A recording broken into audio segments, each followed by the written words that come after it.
Hello, everybody. Welcome to another episode of JewishDrink.com, the show, podcast, video, all that good stuff. I'm Drew Kaplan, your host. I'm super stoked today. We've got Rabbi Avi Finegold joining us. Thank you, Rabbi Finegold. Thank you for having me.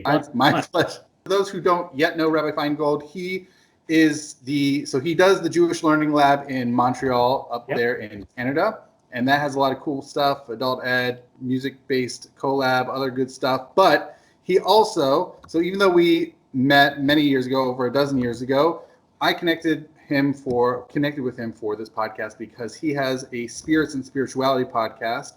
So that really puts him in this rare field of rabbis who really know their liquor, right? I try. I do the research. Yes, that's good. Most rabbis are very naive about this, right? I do what I can. I enjoy a good drink, and that's it. We're supposed to drink on this podcast too, or? Great segue. So, what are you drinking tonight, Rabbi Finegold? I am drinking Bruichladdich, the classic. It's a good beverage. They make nice Isla. They really go all out. You have the Octomores, you have the weird barleys and the weird peatings and the stuff like that. But there's nothing like the classic laddie to cap off an evening. For sure. And I'm down here in Ohio near the Kentucky border drinking a bourbon, Woodford Reserve. Really? We like Woodford in Montreal. Yeah. All right. Well, l'chaim. You should drink to my friend Matthew. He's a huge Woodford Reserve guy. Shout out to Matthew Papa. Great. Yeah.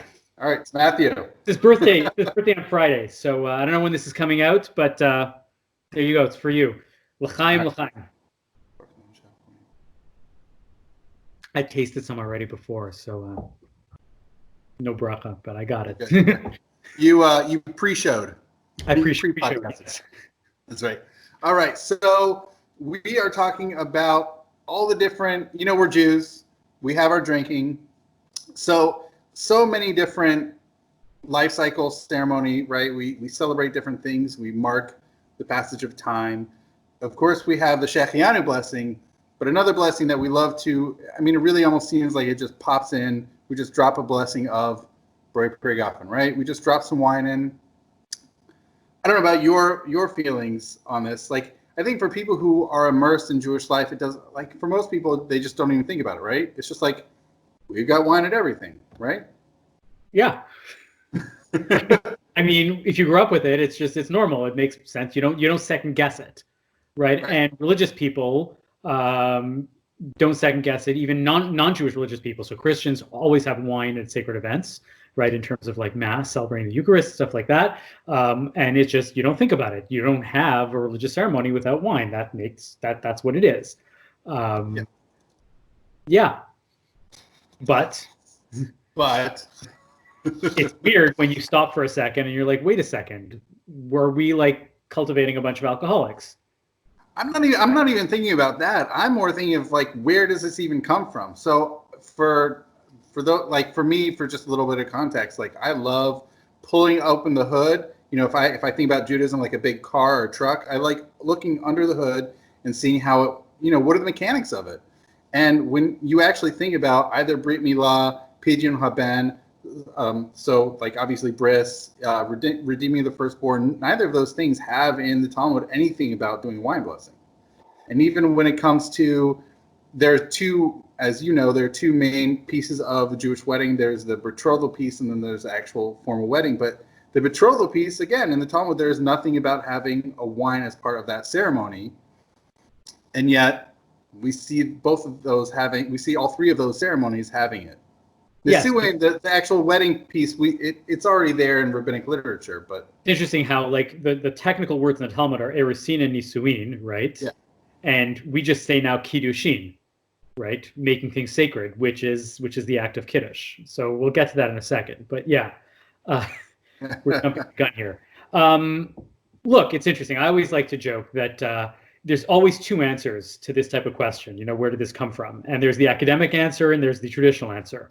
And they're often very far-ranging, and the truth is likely somewhere in the middle, right? So, I'm not a researcher, but, an academic would likely say the answer to your question is that wine has always been a sacred, beverage. It has the power to inebriate, and wine in pre-Jewish cultures wine is clearly a sacred beverage. It's a special thing. And over the evolution of the Jewish faith, right, clearly, alcohol is going to, and wine is going to come and, play a large part in that sort of like, culture, right? And the traditionalist is going to go and say, no, wine is special and Hashem made it special. And Hashem took it and elevated it over everything else. And that's why you say Bar Pri Hagafen. And, of course, it makes sense that we're going to go and take that and we're going to make everything special by having a glass of wine with that. Right. And the truth is clearly probably somewhere, in the middle. Even as a traditionalist, you have to recognize probably that that wine was a sacred beverage. And even if, Hashem may have chosen, as a traditionalist, a modern traditionalist should be able to go and say, well, Hashem chose a beverage that was understandably sacred already, right? The way Maimonides would go and say, well, sacrifices existed because people assumed that you had to give sacrifices because everybody was giving sacrifices, right? Yeah. So, of course, wine is going to be the beverage that you're going to make everything sacred with. Although it does sometimes in the literature about some of these ceremonies, beer is totally fine to use. It doesn't have to be specifically wine. So this is where the historical, approach is important, right? Why is wine and beer okay, but alcohol is questionable in later rabbinic sources, right? And you see a lot of Hasidim that will make kiddush on hard alcohol, on distilled spirits, right? And then there's a discussion, do you have to use a little? Do you have to have a full glass? You go to a Chabad event and some guy's going to make kiddush on whiskey. It's going to be an 8-ounce tumbler of whiskey because you have to make kiddush on a full glass. And what does that mean? Does it have to be a revius? You have to have a minute, right? All these questions. All of these questions only exist because distillation does not exist in the Talmud. Right. Distillation shows beer. But they had beer. That's fermentation. It's very different. They hadn't. Oh, you're saying for distill? Okay, fine. Right, they hadn't figured out that you can take beer and ferment it, and take a fermented product and distill it further, which will concentrate the alcohol. That's why any sort of anything over 15% doesn't exist in the mind of the Talmud. Right? It sounds like a funny point, but it's very important, and that's why. Right, we have these discussions in rabbinic literature, but I'm positive that if they had figured out distillation, that's being discussed in the Talmud just as much. And you're going to have the idea that you can have kiddush and you can make, have a wedding over a glass of whiskey and not just over a glass of wine. And then concurrently, the same thing would happen in the reverse, right? In the sense that they would then prohibit in the same way that you're prohibited from having wine with non-Jews. You may actually go so far as to prohibit, spirits with non-Jews also. But that's speculation. I'm unclear what. Yeah. That's a separate. I'm gonna. For sure. But beer. But by the way, for these, even in the literature, when it talks about beer is not getting drunk. Beer is 1 or 2%. Beer is not getting people really. How many people do you know are getting drunk on beer in the Talmud? Beer is a very, very diluted beer. Beer is the only reason why you're drinking beer is because it kills pathogens and it's keeping you alive. Okay, but even in the later, I'm not even talking about Talmudic. I'm talking about medieval. Conversations about beer. They're still. Sure, it might be healthier, but still, whether it's beer or wine, those are beverages that people enjoy drinking. Right? They're special. For whatever reason, and I'm looking, to me, it's because wine was always the sacred beverage. Wine becomes the sacred beverage of choice, right? And then it's unclear what we are going to do with the beers, the distillates, and anything beyond that. So. Although, it's funny in this conversation because I don't know. I haven't looked widely. I haven't looked far and wide to see how much whiskey gets brought in the conversation around these Lifecycle events. I'm not talking about Kiddush or Abdallah, but really just look, weddings. Again, I haven't researched it also, but it stands to reason that if you think that you could make Kiddush on Shabbat on a distillate, you should be able to do a wedding on it. Yeah. I'm not. Yes, it's different. There's different mechanics going on. Yeah, I think because at the end of the day, there's this specialness to wine because of the history behind it, right? What do you mean history? Because we've always discussed it as you do something on a glass of wine. We have 4 cups of wine. We don't have 4 cups of potato vodka. It's, it's always wine, wine, wine, wine, wine. And so even though halachically, if you think that you can make kiddush on something technically, doesn't mean that you're going to remove. I think that's sociological, right? Even if it would be totally acceptable, I think a bride and groom would expect a glass of wine under their chuppah. Yeah, that's fair. We could go into so many different things of like, why is wine so special to the Jews? Well, because Jews come to the land of Israel, and the drink of the land of Israel is and has always been wine, right? Yes and no. I mean, there's just as much wheat. If we're going to say the land of, of wheat and barley, beer could have been elevated in this way. I mean, I think it's so much speculation. But wine has always had the first role for beverages in Israel. Because it's always been a special beverage. Well, except when you get to Persia. In the Talmud, beer is the chief beverage of the land. But not for sacred products. By that point, when you get to Persia, wine has already established its primary role. No, even for the rabbis, they say, look, we've got beer all over. People don't really have wine necessarily. That's how beer gets to be able to be used for Havdalah. Yeah, but not for Kiddush. It's a question there. It's a question. There's a question. It gets discussed. It gets brought up. It gets discussed. It's a question. But they're not. At least it's in the conversation. I think that they're not to go. I think they're not willing to go that far because they recognize that at the end of the day, there's still something special about wine. I think that's part of it. I think another part of it is actually the quality. I think. All right. I know this is not meant to be a Talmudic conversation, but there is on Pesachim 107a. Levi sends Rebbe some beer, some date beer, and Rebbe drinks it, and he says this is the most it's been refined gone through 13 times, and Rebbe says this is amazing. Over this stuff, you can say all this, the praises. You can say song over it. This is like better than wine. It's the Bourbon County. You know what the end of that story is? No, I don't. I don't remember. He wakes up. He's got stomach pains. He says, "Oh no, this is terrible." Like he has digestive issues with it. So he says, "Okay, never mind." But that text makes it seem as if quality of the beverage is the that's really what's at hand. Have you had? I'm sure you've had a Goose Island Bourbon County Stout. Yeah. The first sip you ever have, it's like mind blowing. Like this is beer, right? This is insane. But then you get that maple syrupy booziness. It's You ever have 2 of those? You wake up the next morning and you swear it off. No, I've never sworn off of that type of good stuff. I'm saying you realize this is problematic. No.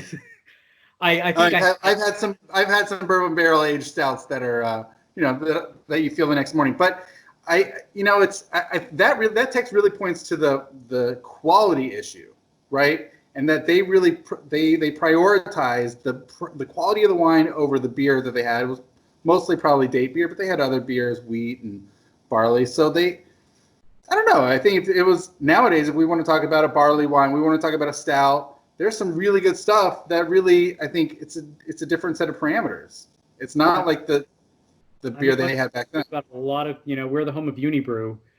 We believe in our doubles and our triples. We are, in a big way. Some great triples out there. Yeah. Yeah. The Fendimont. Right? That's what I'm saying. It's available all the time here. You don't realize that we get Fendimont in our corner stores. Nice. It's nothing. Why would you pick up, Bud Heavy if you can pick up Fendimont right at the same time? It's whatever. Anyways, so look, I think that for a variety of reasons that we're never really going to be able to untangle, wine becomes special. Sure. And I'm fascinated by the idea that because it elevates the spirit, so to speak, right? For whatever reason, we're not going to get into the sociology of spirits and whatever.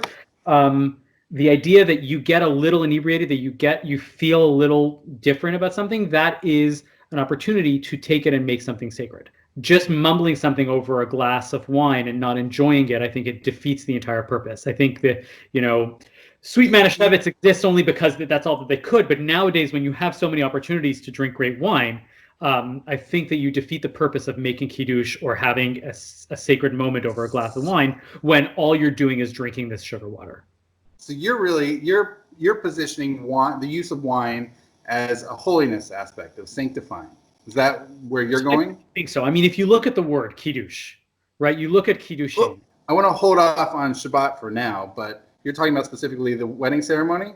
So I'm saying that, like, I think it's hard to hold off the Shabbat, right? I think that the idea that the purpose of wine in all of these cases is to take an ordinary moment and to make it sacred, right? So what I tell couples under their chuppah, right, is, we all have our patter, right? I try to mix it up enough, my very good colleague who is related to you somehow, I can recite one of his weddings verbatim, right? Yeah. Zehayom asa Hashem, right? Yeah. Anyways, we have our thing, and what I tell couples is the reason why we have this glass of wine under the chuppah is we're taking an ordinary relationship and we're making it special, right? Friday night, we're taking an ordinary meal and we're making it special. We're taking a baby at a bris, and we're taking the opportunity to just give somebody a name, right? Or to have a moment of a new child, right? And we're saying, you are now sacred. Your name is sacred. The things that we do around wine are essentially saying we're consecrating them in some meaningful way. Even when you're offering wine on the altar, right, in the Beit HaMikdash, in the temple, we're saying that these are not ordinary sacrifices, right? And correct me if I'm wrong, and I'm just spitballing this, just clicked in my mind right now. I don't think that there are wine libations on bamas, which are ordinary non-temple-based sacrifices or altars, right? Technically, you can have an altar in your backyard. It's referred to as a bama, right? And you can offer an animal or offer a meal offering. You do not offer wine on a bama. I think it requires further research, but I think there's something special. I always say, whenever this moment happens, I say, that is a master's thesis that will be very important, right, for 20 people to read and to put into their books, but that will take you 2 years to research and will slot into that piece, but nobody will ever really end up reading it in a big, meaningful way, but it's important research to do. But that is my hypothesis, that we're taking these sacrifices and we're saying the temple sacrifices are more important. We're offering wine on them. Mm-hmm. So the idea of doing something like this is saying, this is what it means to be sacred. We're elevating it in some way. Is it arbitrary that we're using wine or that we're using any other sort of alcohol? I don't know. There's a lot of complex history behind that I don't need to get into, or that I don't want to get into right now. I think it's beyond this scope. But for whatever reason, we're saying this is it. It's so fascinating for me to hear this drush, right? This, like, it's very rabbinic explanation. It's, for me, I mean, there still could be elements of like actually sanctifying the time, the occasion, the event. If we want to go in the Kiddush route, if we want to talk about Shabbat or holidays, there's an aspect, I really just think of it as of concretizing, of sort of reifying. When they say, Zechoret Yom HaShabbat L'Kadsho, so in Pesachim there's this Breita, there's this Tanaitic text, so they say, Zochrehu al HaYayin. So make mention of Shabbat over wine, that's Kiddush. And there's no further explanation for it, rather than, I think, which is you can say words. People say words all the time, but really doing, like, giving it a physical concretization, make it concrete. So there's nothing beautiful to it. Like, you make it, you put the sanctification skin on it. And I think really similarly with Havdalah, which is that it's just a way to market. And the funny thing is, in the Talmud, there's a big push, especially by Rabbi Yochanan, to really talk about, you should really do Havdalah over wine. It's meaning a lot of people are not doing over any beverages. Mm-hmm.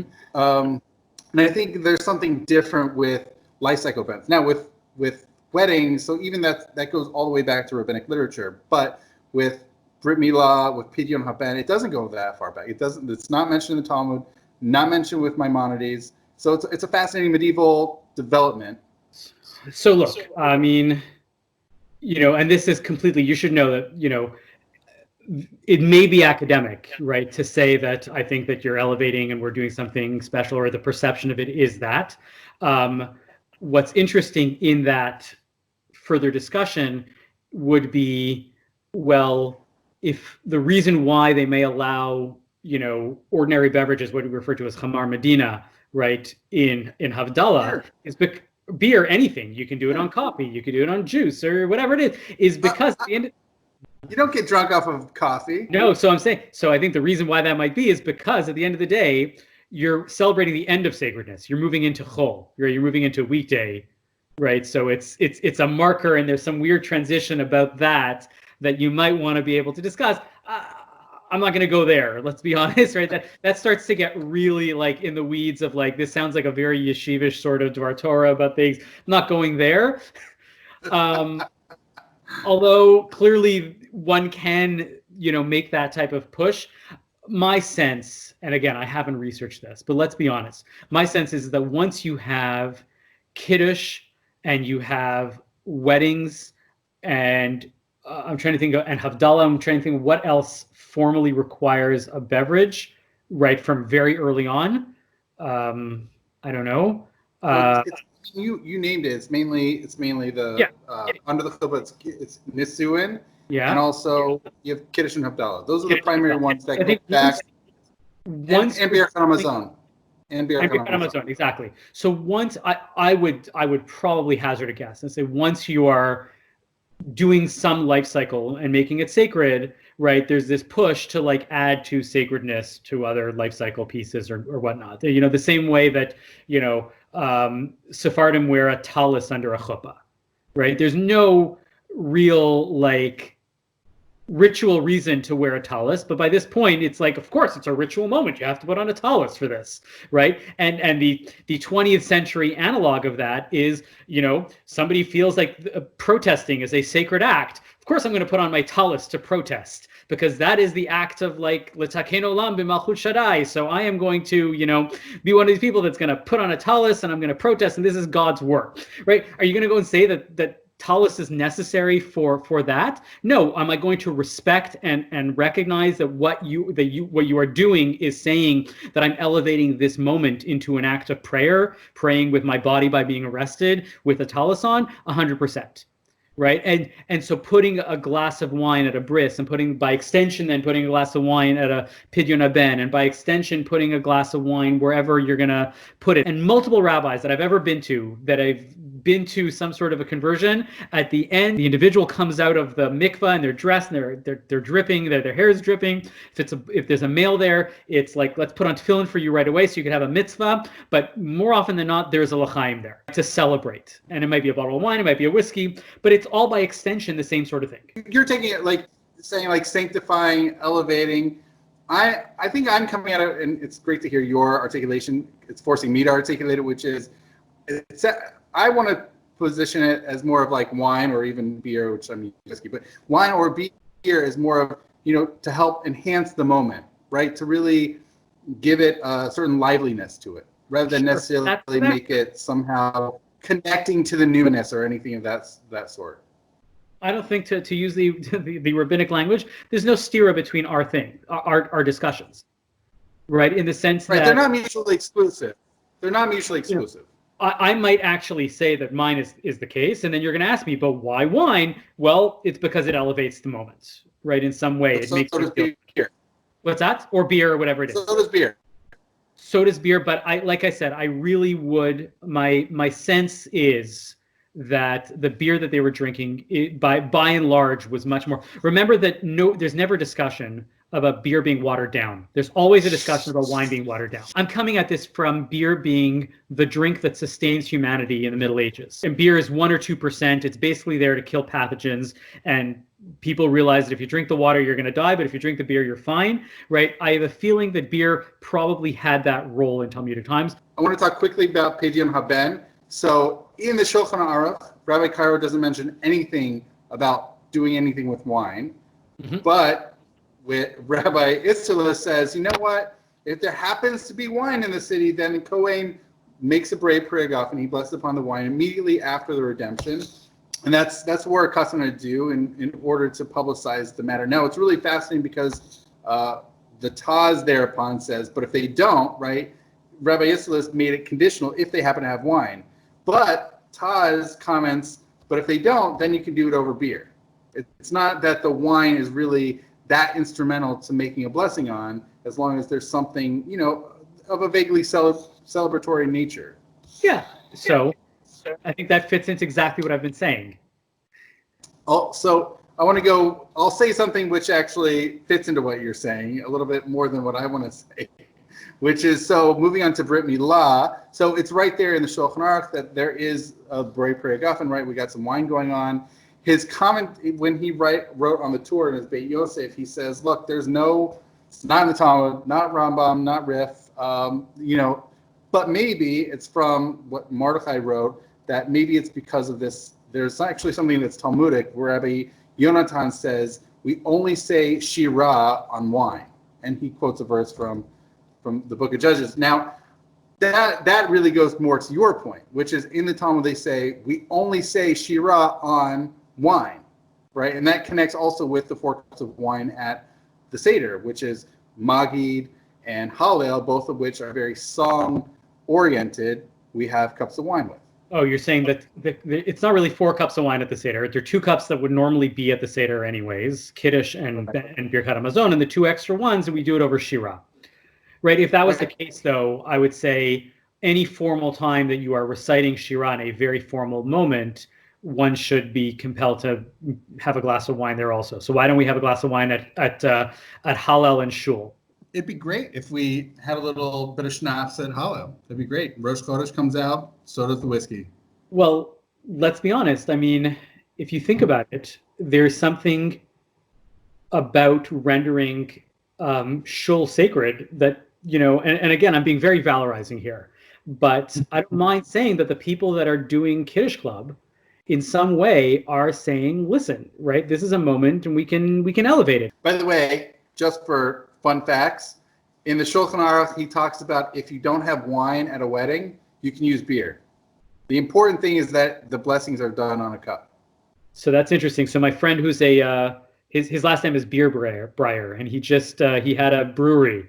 So if I do his wedding, I will make sure to not have wine anywhere around so that we could.